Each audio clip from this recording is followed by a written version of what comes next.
You ever had one of those neighbors who just can't mind their own business? Yeah, that was Karen, president of our local HOA, self-appointed ruler of the block, and apparently part-time electrician. At first, it was little things, passive-aggressive notes about my grass length, complaining about my trash bins being too visible. But then I noticed something weird. My power bills were creeping up, even though my usage hadn't changed. Turns out, Karen had been sneaking power from my outdoor outlet. Seriously. Stealing electricity like we're living in some cartoon villain episode. At first, I thought maybe it was a mistake, maybe a misunderstanding. So I set up a camera and, yep, caught her red-handed, plugging in an extension cord and charging her golf cart every night I reported it to the HOA, but guess who the HOA is? That's right, Karen. She laughed it off like it was no big deal. No apology, no shame, just more attitude. That's when I decided, okay, if she wants to mess with my power, fine. I'll do her a little surprise. So, I rewired the outlet, but not how you'd think. I didn't cut it off. I didn't disable it. No, I gave her exactly what she was looking for, with one loud twist. And the first time she plugged in her cord again, let's just say, she got blasted into reality. So here's how it all started. A few months ago, I noticed my outdoor outlet had a weird extension cord running from it some mornings. I figured maybe one of the landscapers was using it, or a neighbor just got a little too friendly with the plugs during an emergency. I didn't think much of it until it became a pattern. My garage lights were flickering, breakers randomly tripping, and that's when I started checking my energy usage. It was off, way off, something didn't add up. I started keeping an eye out, and that's when I spotted her, Karen, strolling across her yard like she owned the place, casually plugging into my outlet like it was part of her morning routine. It blew my mind. Who just takes power from someone else's house like that? No note, no commission, nothing. Just pure entitlement. I confronted her politely at first, hoping maybe there was some explanation. She just smiled, waved me off, and said, well, it's just a little electricity. We're neighbors, aren't we? That's when I realized this wasn't a one-time thing. This had been going on for weeks, maybe longer. And nobody in the neighborhood dared to say a word. I guess when someone runs the HOA, they think they can get away with anything. But I had other plans. After that smug little comment from Karen, I knew I couldn't just let it go. But I also couldn't go full confrontation mode either. She had too much control. The HOA meetings, she ran them. The complaint process, she was the process. Every neighbor I talked to just kind of nodded like, yeah, that's Karen, but nobody wanted to get involved. Some even looked nervous when I brought it up.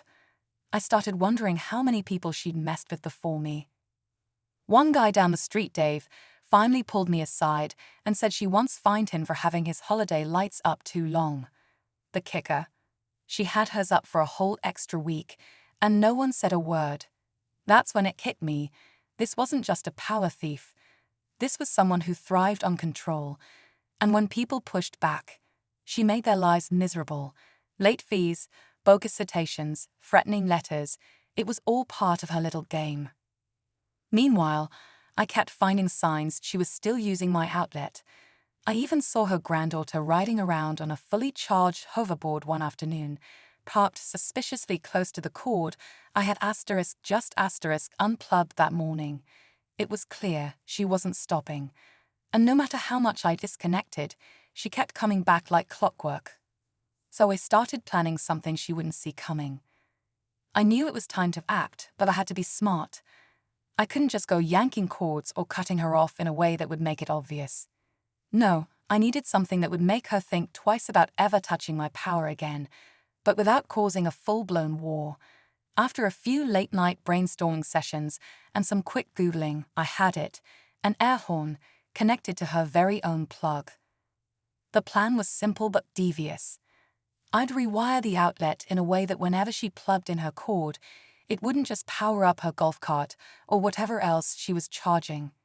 No, I was going to make sure her entire morning routine got blasted by a sound loud enough to rattle her bones. Every time she tried to take my power, she'd get hit with a noise so obnoxious she'd have no choice but to back off. The tricky part was setting it all up without being noticed. I had to sneak over late one evening before the sun came up and make sure everything was just right. The wiring had to be flawless. One wrong move and I'd blow the whole thing. I worked fast, using some old extension cords I had lying around, cutting and splicing until everything was in place. And then I tested it. Once, twice, 3 times. Perfect. I stayed up that night, watching from behind my blinds, heart racing. I knew it was just a matter of time before she'd make her move, plugging into the outlet like she always did. Would it work? Would she finally get a taste of her own medicine?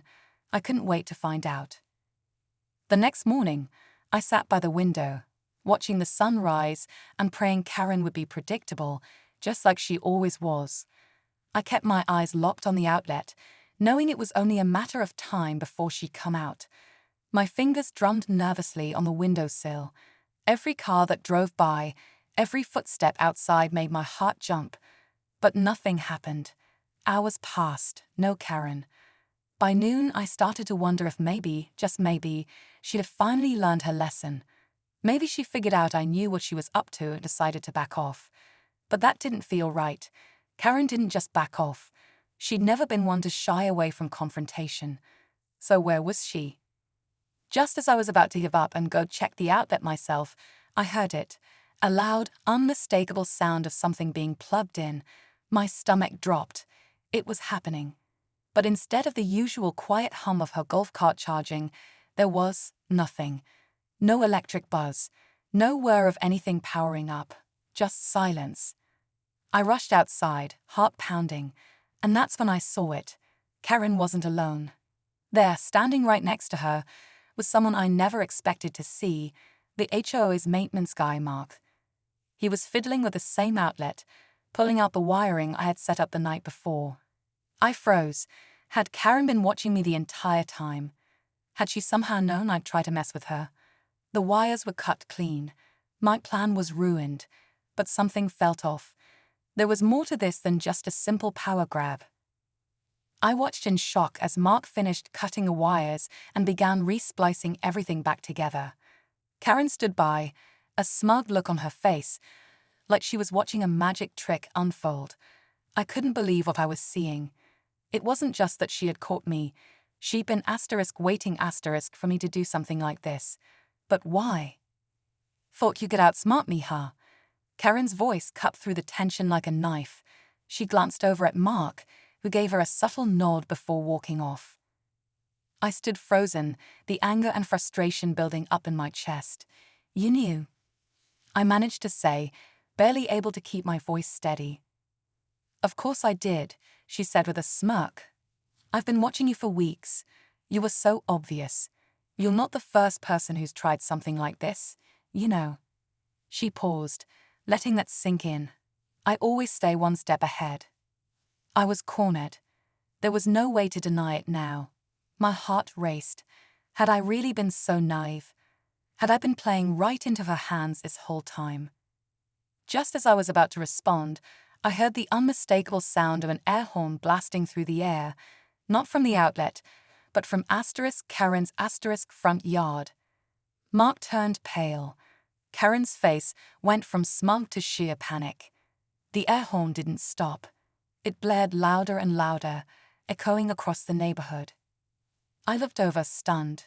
A neighbor I barely knew was standing there, holding a remote in his hand with a grin plastered on his face.